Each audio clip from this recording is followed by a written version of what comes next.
1492년 10월 12일 크리스토프 콜럼버스가 바하마 제도를 발견한 날입니다.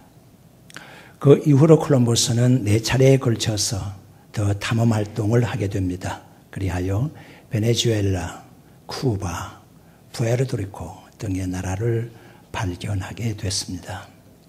그는 이렇게 말했습니다. 내가 만약에 선원들에게 투표를 해서 항의할 것이냐 말 것이냐를 결정했다고 하면 나는 대서양의 3분의 1도 건너지 못했을 것이다. 왜냐하면 그들은 매일마다 다시 돌아가자고 했으니까 하는 것입니다. 콜럼버스는 계속해서 동쪽으로 항진하라고 명령을 내렸습니다. 그때의 선원들은 말했을 것입니다. 콜럼버스가 너무 고집스럽다고 말입니다. 그 고집의 끝은 멸망일 것이라고 말했을 것입니다. 그러나 우리는 압니다. 콜럼버스는 그것이 고집으로 행한 것이 아니라 확신, 신념 위에 어떤 믿음을 가졌습니다. 그리고 또한 희망을 가지고 그 일을 수행을 했다라고 볼 수가 있습니다. 성공과 실패라고 하는 것은 믿음의 사람인가 불신의 사람인가에 의해서도 결정될 수가 있습니다.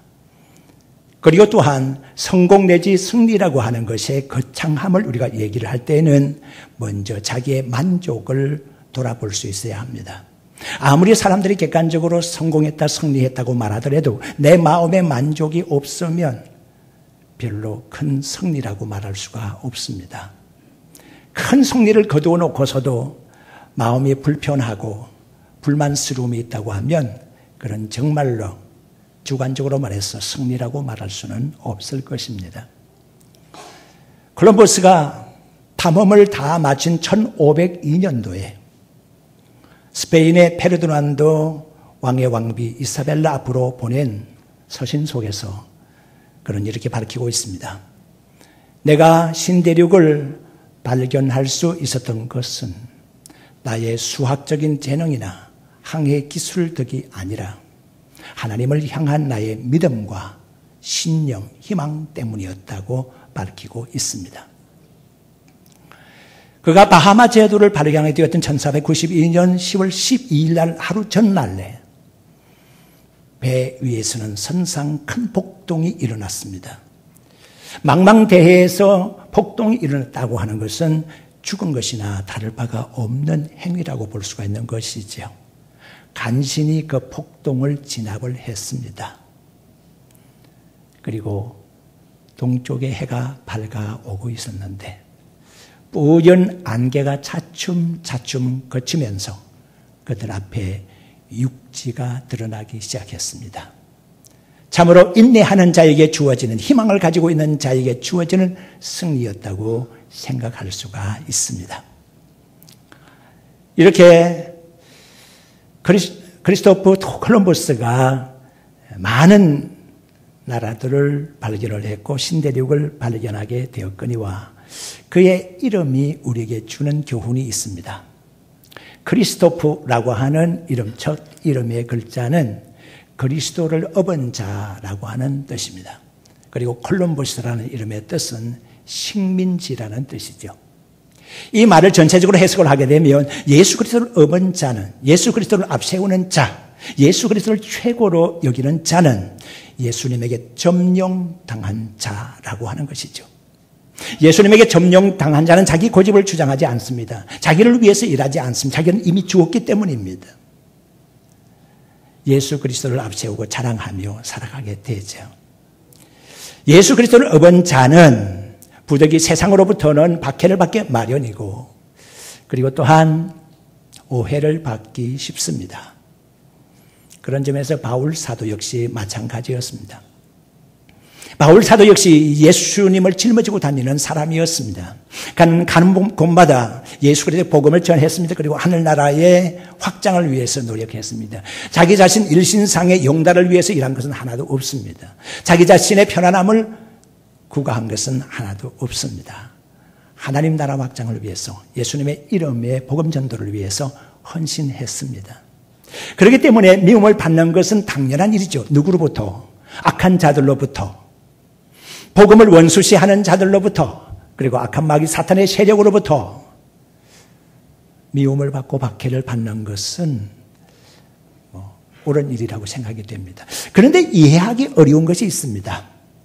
설령 악한 자들로부터 사탄으로부터 공격을 받을 수 있다고는 하지만 자연 환경으로부터는 보호를 받을 수 있지 않겠습니까?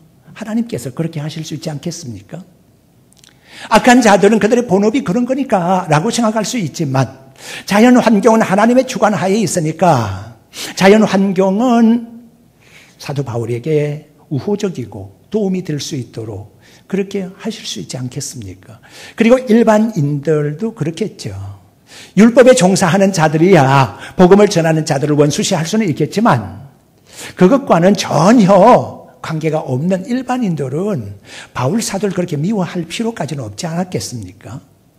그런데 바울이 고난당한 흔적을 기록한 곳을 보게 되면 자연 환경조차도 우호적이지 못했습니다.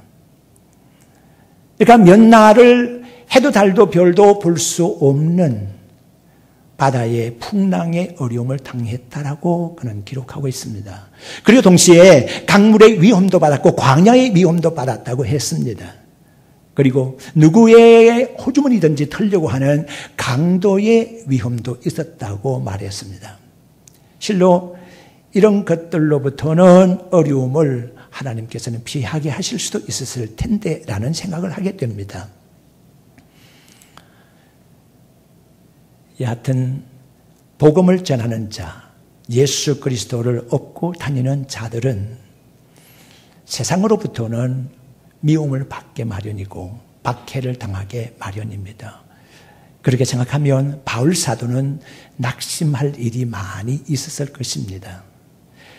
귀신 들린 여종의 귀신을 쫓아내 주었을 때 그 일로 인하여 빌립보 감옥에 갇혔을 때에도 그는 참으로 불평 내지는 원망하고 낙심한 일도 있을 것입니다.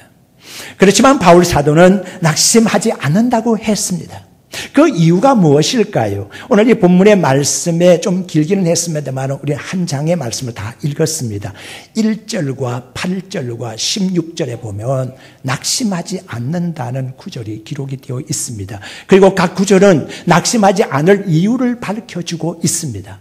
우리가 그 이유를 알게 되면 우리 역시 어려움을 당하거나 사방으로 우겨쌈을 당하거나 거꾸로뜨림을 당하여도 낙심할 필요가 없다고 하는 것이죠. 우리 주변에 어느 누구의 호응을 받지를 못하고 거부를 당한다고 해도 주변의 모든 사람들이 우리를 향하여서 매질을 한다고 해도 우리 역시 낙심할 이유가 없지 않을까 하는 겁니다. 바울 사도가 생각했던 낙심하지 아니할 이유의 첫째는 뭔가 하면 우리가 긍휼을 입었기 때문이다 라고 하는 말씀을 1절에 기록해 놓고 있습니다. 믿음의 성도 여러분, 우리가 주님의 특별 사명을 받은 자들이라는 사실을 알고 계십니까? 특별 사명을 받은 자, 주님의 특별한 사명을 받아서 하나님 나라 확장을 위해서, 주의 나라의 일을 위해서 열심히 노력하는 자들에게는 우리 하나님께서 그냥 내어보내는 것이 아닙니다. 특별한 것을 입혀주십니다. 자, 보세요. 우리가 은혜를 받으면 은혜를 입었다고 말합니다. 특별한 사랑을 받으면 총애를 입었다고 말하지 않습니까? 사랑을 어떻게 입는 겁니까? 그게 옷입니까? 왜 입었다고 말하는 것이죠? 손해를 봤을 때도 손해를 입었다고 말하지 않습니까? 뭘 입은 겁니까? 이것은 옷을 입는 것에다가 비유한 표현이라고 볼 수가 있을 겁니다. 하나님께서는 특별한 사명을 주시면서 특별 사명을 받은 자에게 하나님이 주시는 보호장구가 있는데 그게 뭔가 하면 긍휼이라고 했습니다. 믿음의 성도 여러분, 하나님의 긍휼이 여심이 아무런 보호장구가 아닌 것처럼 보입니까? 별 힘이 없는 것 보입니까? 그렇지 않습니다. 하나님께서 사랑을 베푸시고 우리를 불쌍히 여겨주심이 우리에게는 특별한 은혜가 됨을 아시기를 바랍니다. 하나님의 보호만 있으면, 하나님이 불쌍히 여겨주심만 있으면, 하나님이 언제나 변하지 아니하시고 누구와도 비교할 수 없는 그러한 엄청난 사랑을 우리를 위해서 베풀어 주시는데 그 예수님이 우리에게 주시는 그 사랑이라고 하는 것은 전혀 우리하고는 상관없는 그런 긍휼이 아니라 예수님이 직접 체험하신 그리고서 우리를 긍휼히 여기신 인간의 연약함과 인간의 체질을 다 아시는 하나님께서 우리를 끝없이 긍휼히 여겨주시는 불쌍히 여겨주시는 그것이 우리에게 특별한 보호장구라는 사실입니다. 어느 날 가브리엘 천사장이 마리아를 만납니다. 그리고 수태고지를 해줍니다. 수태고지라는 것은 아들을 가질 것에 대한 알림이라고 볼 수가 있습니다. 그런데 마리아는 너무 황당했습니다. 뭐가 황당한 것입니까? 자기는 처녀잖아요. 동정녀입니다. 남자를 전혀 알지 못하고 가까이 하지 않은 그러한 마리아인데 어찌 애를 가질 수가 있겠는가 하는 겁니다. 황당한 일이었습니다. 이때 가브리엘 천사장이 누가복음 1장 30절에 이런 말씀합니다. 마리아여 두려워하지 말라. 너가 하나님의 은혜를 입었느니라. 그렇게 말씀하셨어요. 믿음의 성도 여러분, 하나님의 은혜를 입었으면 염려할 필요가 없는 줄로 믿습니다. 하나님의 긍휼을 입으면 염려할 필요가 없는 줄로 믿습니다. 하나님의 긍휼을 입으시기를 바랍니다. 하나님의 긍휼이 여기심, 이게 우리가 있기 때문에 우리는 낙심할 필요가 없다라고 하는 것이 오늘 이 본문의 말씀의 1절에 기록되어 있는 내용입니다. 그리고 두 번째는 하나님의 능력을 우리에게 주신다고 하는 사실입니다. 그리하여 우리가 사방으로 우겨쌈을 당하고 답답한 일을 당하여도 우리가 낙심하지 않는다고 8절의 말씀에 기록이 되어 있습니다. 박해를 받아도 거꾸로뜨림을 당해도 우리는 낙심할 이유가 없다고 하는 것입니다. 그렇습니다. 믿음의 성도 여러분, 세상의 모든 것들은 힘으로 존재하고 있습니다. 힘으로 존재하지 않는 것이 어디 있습니까? 한 국가가 존재하기 위해서도 힘의 균형 속에 있어야 합니다. 어떠한 약한 나라일지라도 주변에 있는 여러 나라들의 힘들의 균형 속에 있으면 안전할 수가 있는 것이거든요. 우리나라 비록 힘이 없는 것 같아도 힘의 균형 속에 들어있기 때문에 염려하지 않게 되는 이유가 바로 거기에 있는 것이죠. 힘이라는 것은 굉장히 중요합니다. 한 국가가 지켜지는 데 있어서도 힘이 필요할 뿐 아니라 개인적으로도 자기 생명을 지킬 수가 있고 하다못해서 자기 호주머니에 있는 지갑을, 돈을 지키기 위해서도 힘이 있어야 그것을 지킬 수가 있습니다. 믿음의 성도 여러분, 교회의 견제도 마찬가지입니다. 교회가 힘이 없으면 교회를 지킬 수 없다는 사실을 아십니까? 여러분들 개인적으로 마찬가지입니다. 여러분들이 개인적으로 힘이 없으면 개인의 신앙을 지킬 수 없다는 사실입니다. 가인은 영적인 힘이 없었습니다. 그렇기 때문에 그의 분노와 함께 살인을 저지르려고 말았습니다. 그의 감정풀이로 그의 신앙이 유린되고 만 것을 여러분들은 알고 계시잖아요. 에서의 경우는 어땠습니까? 그 장자의 축복권이라는 것이 얼마나 귀중한 건데 말입니다. 그걸 한 그릇 팥죽, 그 먹거리로서 신앙을 팔아버릴 수 있는 겁니까? 아니죠. 어떠한 어려움이 있어도 축복권은 잊어버리면 안 되잖아요. 가룟 유다, 어찌 선생님까지 팔아먹으면서까지 자기 전대를 채우려고 했을까요? 그렇습니다. 자기를 지킬 수 있는, 자기 신앙을 지킬 수 있는 힘이 없었기 때문에 그런 현상이 일어났다고 볼 수가 있는 거거든요. 교회도 마찬가지입니다. 교회의 거룩성을 지켜나가기 위해서는 힘이 있어야 합니다. 강단에서 흘러내리는 하나님의 말씀의 능력이 있어야 하는 겁니다. 이 능력의 말씀을 받는 하나님의 자녀들, 회중들이 그 말씀을 받았을 때에 그 말씀을 생활 속에 적용할 수 있고 삶 속에 말씀으로서 자기 자신이 체화될 수 있는 능력 있는 말씀으로 와 닿을 때에 힘이 생기는 겁니다. 사탄을 이길 수가 있게 되는 겁니다. 그럴 때에 기도할 때 힘이 생기는 것이고 전도할 때 힘이 생기는 것이고 찬송할 때 힘이 생기는 겁니다. 사탄이가 하는 일이 무엇일까요? 저는 간혹 생각해 봤습니다. 사탄은 세상에 교회 세우는 것을 참 싫어할 것이다. 교회가 문을 활짝 열고 많은 사람들을 받아들이고 많은 사람들이 교회에 등록하는 것을 싫어할 것이라고 그런 쪽에서 생각해 봤습니다. 그런데 그게 아니더라고요. 왜? 교회를 세우는 문제는 여러분, 교회가 어떤 정책을 세우고 많은 교인들이 거기에 동조하게 되면 교회를 세울 수 있습니다. 그리고 마귀 사탄은 이미 이 세상에 많은 교회들이, 특히 이 한반도에는 많은 교회들이 세워져 있기 때문에 교회를 세우는 일을 무산시키려고 하는 노력을 하지 않습니다. 대신에 무엇을 하는지 아십니까? 많은 교회는 세워지지만은 그 교회들 힘이 없어져라는 거예요. 많은 교회들이 문을 많이 열고 사람들을 많이 몰려들지만은 그 모든 사람들이 무력화시켜서 힘쓰지 못하게 하라는 거예요. 이게 사탄이 하는 짓입니다. 힘을 쓰지 못합니다. 오늘날 교인들은 많습니다. 그런데 그 교인들이 힘을 쓰지를 못하고 있습니다. 왜 힘을 쓰지 못하는 것일까요? 세속화되었습니다. 교인들이 하나님의 말씀으로 성화가 되어야 되고 거룩성이 유지되어야 그게 힘이 될 수가 있는데 교인들은 세상의 모든 것들을 그대로 받아들였습니다. 그래서 교회에서 회의를 하거나 무엇을 해도 세상적인 방식으로 회의를 하려고 그럽니다. 상식적인 선에서 무엇을 이해를 하려고 그럽니다. 제가 상식적인 것을 부정하는 것이 아니라 교회는 신앙이 통하는 곳이어야 하고 교회는 하나님의 말씀이 통하는 것이어야 하는데 인간적인 상식이 주가 되어서는 안 된다고 하는 거예요.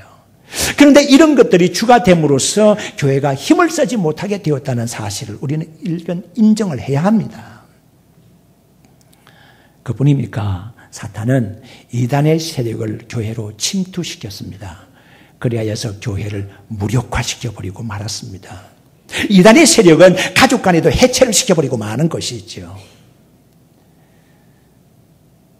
교회를 힘이 없게 사탄의 세력도 역사하고 있습니다. 목회자의 목회를 방해를 하고 목회자가 전하는 말의 권위가 떨어지게 만듭니다. 그리하여서 회중과 목회자 간을 이간시켜버리는 사탄의 공작이 있다는 사실도 우리는 인정을 해야 합니다. 이런저런 방법으로 사탄의 세력은 교회를 무력화시키는 일에 성공을 하고 있는 것 같습니다. 믿음의 성도 여러분, 우리는 사탄의 계략과 사탄의 전략을 알고 있기 때문에 이런 무력화시키는 사탄의 꼬임에 넘어가지 마시기를 바랍니다. 힘 있는 주의 자녀들이 되시기를 바랍니다. 힘이 있어서 자기의 신앙도 지키고 인격도 지키고 가정도 지키고 교회도 지켜나가시기를 바랍니다. 힘이 있어야 합니다. 그런데 우리는 이 힘을 거창한 힘으로 생각하기가 쉬운데 절대로 거창한 힘이 아닙니다. 빌라델피아 교회를 칭찬하고 있는 요한계시록의 말씀 그 가운데 특히 3장 8절의 말씀을 보게 되면 빌라델피아 교회에 대해서 이렇게 칭찬하고 있습니다. 너가 작은 힘을 가지고도 내 말을 지켰다. 그리고 내 이름을 배반치 아니했다라고 하는 칭찬이 있습니다. 믿음의 성도 여러분, 큰 힘을 가지고 있다면 당연히 큰 역사를 할 수가 있겠죠. 그렇지만 작은 힘을 가지고서도 넉넉히 하나님의 말씀을 지킬 수 있다고 했습니다. 그러니까 우리가 받은 능력이 작은 것이라고 해도 그 작은 것으로 인해서 이것은 아무것도 할 수 없다라고 말하지 말고 주의 일을 열심히 잘 감당할 수 있기를 바랍니다. 하나님의 말씀을 지켜나갈 수 있게 이런 넉넉합니다. 주님의 이름을 배반하지 않기 위해서 우리의 가지고 있는 작은 능력으로도 넉넉하다니까요.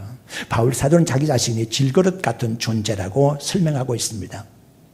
그러면서도 그 속에 보배가 있다고 했습니다. 그 보배가 지켜져야 하기 때문에 하나님이 능력을 주시는 겁니다. 그 보배는 예수 그리스도일 수도 있고 그 보배는 우리의 사명일 수도 있습니다. 이 사명 예수 그리스도를 지키기 위해서는 힘이 필요한데 그 힘은 어디로부터 오는 것입니까? 주님으로부터 우리에게 오는 것임을 믿으시기를 바랍니다. 다음에 마지막으로는 16절의 말씀에 기록된 말씀인데요. 말씀은 어떻게 기록되어 있습니까? 그 사람은 후패하고 사라지고 없어지는 것이지만 속 사람은 날로 날로 새로워진다. 그것으로 인해서 우리는 낙심하지 않는다라고 하는 말씀이 기록이 되어 있습니다.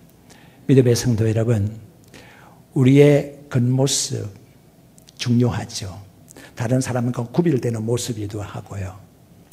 이 겉모습을 위해서 얼마나 여러분들 신경을 많이 씁니까? 화장도 해야 되죠. 그리고 잘못 생겨난 거 있으면 성형외과에 가서 수술도 하고요. 그래서 성형외과가 문전성시를 이룬다는 말도 들려오고요. 포장 문화가 많이 발전되고 있는 것. 디자인 업계가 융성한 것, 그 이유도 따져보게 되면 꾸미는 그런 데서부터 비롯된 거라 볼 수가 있습니다. 속의 내용이야 무엇든지 간에 사람들은 척 보는데 먼저 호감이 가야 되잖아요. 그러다 보니까 포장이 잘 돼야 되는 거다. 포장. 사람도 겉모습이 아름답고 허우대가 좋으면 포장이 잘 됐다고 보는 것도 괜찮을 겁니다. 근데 포장이 중요한 것이 아니라 그 속의 알맹이입니다. 사람이 중요한 그 속에 있는 사람. 속 사람이 중요한 거예요. 그 사람이 얼마나 건강하냐, 그 사람이 얼마나 아름다우냐, 그 사람이 얼마나 헌칠하냐, 이게 중요한 것이 아니라 그 속에 내재되어 있는 숨어있는 사람 말입니다. 숨은 사람, 속 사람, 그게 중요한 겁니다. 우리는 자녀에 대해서도 그렇게 생각합니다. 우리는 그 껍데기야. 우리의 알맹이가 태어났어. 그 껍데기는 이제 늙어가는 거야. 그렇지만 우리의 속 알맹이 되는 자녀들이 자라는 모습을 보면서 이렇게 말합니다. 그래, 아이가 저렇게 해서 저렇게 자라서 저렇게 되었는데 내가 안 늙겠나, 그렇게 말하는 거죠. 맞아요. 우리는 이제 껍데기나 마찬가지예요. 할아버지, 할머니, 아버지, 어머니 껍데기예요. 아들, 손자가 알맹이잖아요. 그래서 우리는 생각합니다. 우리는 이렇게 가지만 우리 자녀들은 잘 되기를 원하는 것이 무엇입니까? 속 알맹이가 잘 되기를 원하는 것이거든요. 50여 년 전에 저는 초등학교를 졸업했으니까요. 네, 그래요. 그 초등학생 때에 같이 지냈던 동창들이 한 20년 전에 제가 청주에서 목회를 했을 때에 저를 찾아왔어요. 깜짝 놀랐어요. 예. 너무너무 많이 변했잖아요. 나도 많이 변했고 자기들도 많이 변했고 나만 변한 줄 알아. 자기들도 변한 줄 모르고. 그래서 하는 첫 마디가 야, 너 많이 늙었다 그러더라고요. 그래요. 세월이 흘렀으니까 늙을 수밖에. 예. 그래. 그 말에 대한 해답은 어떤 겁니까? 몸은 이렇게 늙었지만 마음은 이팔청춘이다. 그런 주로 우리가 하는 대답이 그렇습니다. 그리고 두 번째 나누는 대화가 뭡니까? 애들은 어떻나? 출가 다 시켰나? 그리고 직장생활 하나? 이런 얘기가 서로 오고 갑니다. 그러면 하는 대답이 뭘까요? 자식들 애비라고 내 마음대로 할 수 있나? 제가 알아서 하지. 그렇게 대답할 수밖에 없는 거거든. 네. 그리고 세 번째 얘기입니다. 어찌 사노? 그래. 어찌 살기는 그럭저럭 살지. 이렇게 얘기하는 거죠. 네. 우리가 얘기할 수 있는 부분들이 그런 겁니다. 외부적인 거, 겉으로 보여지는 거, 모양에 대해서 얘기할 때는 별로 희망이 없다는 사실을 우리가 알고 있습니다. 우리 스스로 알고 있어요. 시간이 가고 세월이 흘러지면 낡아지는 거 아닙니까? 그 겉껍데기는 소망이 없습니다. 변하는 세상과 함께 이 겉껍데기는 변하는 겁니다. 사그라지는 겁니다. 쪼그라드는 겁니다. 결국에는 죽어요.